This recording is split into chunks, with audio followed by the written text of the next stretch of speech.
Jesús estaba orando en cierto lugar. Cuando acabó, uno de sus discípulos le dijo: Señor, enséñanos a orar, como Juan enseñó a sus discípulos. Él les dijo: cuando oren, digan: Padre, santificado sea tu nombre, venga tu reino. Danos cada día nuestro pan cotidiano. Perdona nuestros pecados, porque también nosotros perdonamos a todo el que nos debe. Y no nos dejes caer en la tentación. Gracias, Señor, por un día más de acercarnos a tu palabra, donde te podemos con confianza pedir que nos enseñes a orar, que nos enseñes a hablar con nuestro Padre Dios, así como tú lo hacías. Gracias porque siempre deseas darnos lo mejor y darnos la gracia de que como iglesia, como hijos, como hermanos podamos seguir caminando en este encuentro. Gloria al Padre, al Hijo y al Espíritu Santo, como era en un principio, ahora y siempre, por los siglos de los siglos. Amén. Un feliz día, hermanos. Nuevamente quien les habla, Miriam Yané López, desde la familia misionera Verbunday en Medellín. Con todo el amor vamos a tomar hoy el Evangelio de Lucas 11, del 1 al 4. Lucas 11, del 1 al 4, y el que la pueda servir también la primera lectura, que está en Jonás 4, del 1 al 11. Jonás 4, del 1 al 11. Podríamos titular este encuentro de hoy: Señor, enséñanos a orar. Y yo voy a tomar dos aspectos. Uno que tiene que ver con la primera parte, cuando el discípulo se acerca a Jesús y le pide que les enseñe a orar. Y en esta petición veía dos actitudes, una muy positiva, que la necesitamos mucho, y otra no tan positiva, porque nos limita mucho el aprender. Ese cómo puede hablar de decirle a Jesús un cómo alguien lo está haciendo, como lo estaba haciendo Juan, un cómo y un qué, donde nosotros le decimos a Dios qué decirnos y cómo decírnoslo. Entonces, en ese caso, veo que nosotros tenemos una mirada muy limitada, un conocimiento muy pequeño para decirle a Dios cómo enseñarnos a orar o cómo ayudarnos a orar. Este cómo Juan le enseñó estaba determinado a lo que este discípulo había visto en Juan y en sus compañeros.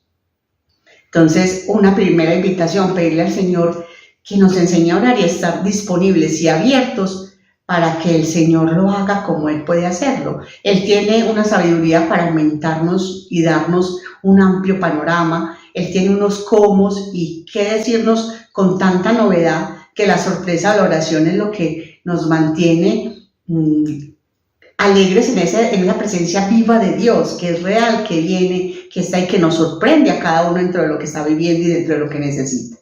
Entonces, ese cómo no lo determinemos nosotros. Algo que sí es una actitud positiva es poderle pedir al Señor que lo verbalice, que nos enseñe a verlo, a entenderlo, a saberlo. Porque Jesús les estaba enseñando con el testimonio. Todos los días Él iba a orar, a hablar con su Padre, se retiraba a la montaña, y los discípulos pudieron ver ese testimonio de oración, una vida de oración constante y esos ratos más íntimos de Jesús con el Padre.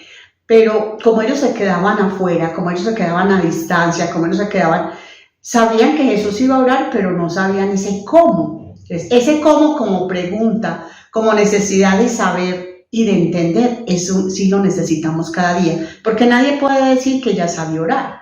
Entonces necesitamos que el Señor nos enseñe cómo orar. O sea, cómo entenderlo, cómo escuchar y estar disponibles. Entonces, pasa a veces, por ejemplo, que los papás se meten al baño a cepillarse los dientes y cierran la puerta. Entonces los niños pequeños pues escuchan que su papá abre la llave, escuchan que su papá a veces golpea con el cepillo el lavamanos, pero no saben qué están haciendo en la boca. O simplemente lo ven, a veces lo logran ver un poco que se está metiendo algo a la boca, pero no sabe. Cuando el niño pregunta cómo, ese acto del papá, de la mamá, poner el cepillo en la boca del niño en su mano, enseñarle cómo hacer los movimientos, pues es una práctica que aunque ya los niños lo han visto todos los días en los papás, pues necesitan que específicamente les enseñen. Así veía yo esta petición de los discípulos hoy al Señor. Ya habían visto el testimonio, pero necesitaba que Jesús les verbalizara cómo poder orar. Y nosotros lo debemos seguir pidiendo. diariamente, Señor. Enséñanos a orar. Y en la segunda parte, cuando el Señor nos enseña el Padre Nuestro, la oración universal, esta oración directamente dada por sus labios, hoy me quedaba, o en estos días me he quedado en esa grandeza de la oración de Jesús que la hace en plural. Cómo nos ayuda a que todos los días podamos estar unidos orando unos por otros. Cómo nos ayuda a ser conscientes y a que no se nos olvide que somos uno, que no nos podemos dividir, que no nos podemos separar. Me venía mucho a la cabeza también la cita de 1 Corintios 12, a partir del versículo 12, cuando San Pablo está hablando del cuerpo, que todos somos un solo cuerpo, que Cristo es la cabeza y todos hacemos parte del mismo cuerpo. Y que aunque la mano no diga yo no soy pie, por no ser pie no soy del cuerpo, no deja de ser del cuerpo. Aunque el ojo diga por no ser oído no soy del cuerpo, no deja de ser del cuerpo. Por más que queramos vivir solos, aislados, que nuestra vida fluya, no nos podemos separar de lo que vive el contexto de nuestros demás hermanos, de toda la humanidad, de la iglesia. Por eso, esta necesidad tan grande de seguir pidiendo a Dios de forma para todos. Podemos tener esos espacios a solos donde estamos orando en nuestras intimidades, nuestras necesidades propias, y es muy necesario.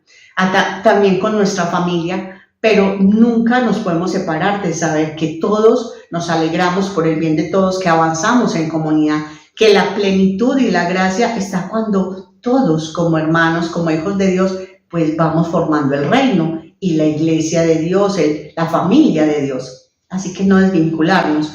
Veía yo pues que en nuestra cabeza no cabe el decir, mientras que no se metan conmigo y mi familia, todo está bien. En los demás hagan lo que quieran. En nuestra cabeza de cristiano, de hijo de Dios, no cabe eso. No cabe muchos dichos que tenemos a nivel de la sociedad egoísta muchas veces, sino que aunque no sepa yo lo que esté pasando a una persona en el extremo del mundo, en la Conchinchina, esa persona me está afectando y sus necesidades me están afectando, así como yo los estoy afectando. Tenía pues en estos días una invitación, o he tenido una invitación a querer ser en este cuerpo de Cristo cada vez más consciente y querer ser como esa corriente eléctrica que tiene ese aparato para reanimar a los paros cardíacos, el reanimador, que tiene una corriente tan fuerte que cuando le ponen a la persona que está en shock en paro, es capaz de levantarlo hasta de la cama.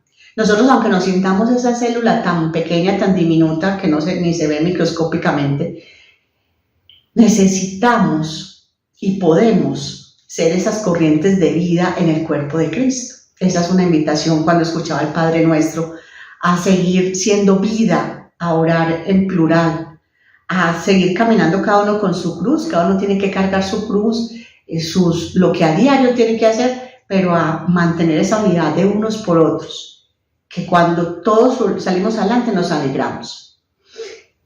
Eso era lo que veía yo también hoy con la primera lectura en Jonás. Jonás está aburrido y está enojado, más que aburrido, está enojado con Dios porque perdonó al pueblo de Nínive, porque después de unos mensajes de conversión, el pueblo está cambiando y le está mostrando al Señor que quieren otra oportunidad. Y Jonás se enoja porque Dios es misericordioso y se las va a dar y está feliz porque su pueblo está cambiando. Esa actitud de Jonás que no entiende que el bien de ese pueblo también es bien para él. Y dentro de la pedagogía del Padre, pues vemos cómo le enseña a través de un árbol que le da para su sombra, cómo desde el amor del Señor todo lo da y todo lo espera, y Él sigue esperando de todos nosotros. Así que por eso no cansarnos de seguir pidiendo todos los unos por los otros. En este deseo de querer ser ese corrientazo de vida, pues también paradójicamente o contrariamente, estas 2 semanas me he estado en muchas situaciones de conversaciones donde no estamos siendo esa fuente de vida, sino al contrario, puede ser uno como el agua de aguas sucias, aguas negras, que va dejando es mugre por donde pasa y mal olor. Cuando uno hace, alguien está hablando de otra persona, lo está juzgando, lo está criticando, está hablando de sus malas conductas, y uno en lugar de frenar eso, también cae ahí, a echarle más leña al fuego. Me he visto en varias situaciones en estas 2 semanas donde no he podido evitar la tentación de caer y he caído. Y decía, Señor, qué tan difícil es poder tener tu mirada de misericordia para los demás, pero pon ese corazón en nosotros, que este Padre nuestro que tú nos enseñaste, nos diga dando la fuerza para que seamos más conscientes de esta necesidad de ver al otro con tu misericordia, con tu esperanza, con tus opciones, y que sigamos orando para que así sea.